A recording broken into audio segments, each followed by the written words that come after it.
చూసిరు కదా ఏంటిదో అది. పైసలు ఉన్నోనుకొకలాగా పైసలు లేనోనుకొకలాగా పనిచేయదు. ఇద్దరికి ఒకటేలాగా పనిచేస్తుంది.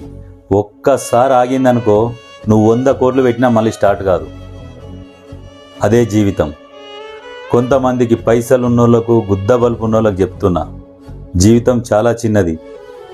మీకు అది తెలియదు. మీకెప్పుడు తెలుస్తుంది అని అనేది జీవితం విలువ. మీకేదైనా రోగం వచ్చి మూలకు పడ్డప్పుడు అప్పుడు తెలుస్తుంది జీవితం విలువ. మీరు ఎప్పుడు వాని మీద ఏడుపు వీని మీద ఏడుపు, ఇసంబుడ్లో నా కొడుకులు ఉంటారు కొంతమంది. వాని జీవితం మొత్తం ఏడ్చుకుంటూనే అయిపోతుంది. లాస్ట్కు సచ్చేటప్పుడు కూడా ఏడ్చుకుంటూనే వస్తాడు. అందుకని చెప్తున్నా, ఈరోజు బతుకున్నాం, రేపు ఉంటామో లేదో కూడా తెలియదు.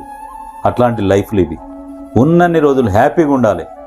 కొంతమంది ఏం చేస్తారంటే వాడేమనుకుంటాడో వీడేమనుకుంటాడో మనం ఇట్లా బతికితే అని చెప్పేసి అనుకుంటారు. మొడ్డ ఏం ఫరక పడదు. వాడు అనుకునేది ఏముంది, వాడేం పెట్టేటోడు కాదు, పీకేటోడు కాదు. ఎవ్వడేమనుకున్నా మనకి ఏం ఫరక పడదు. మనం ఎట్లా బతకాలనుకుంటున్నామో అట్లా హ్యాపీగా బతకాలి. బస్ తప్పు చేయకుండా హ్యాపీగా బతకాలి.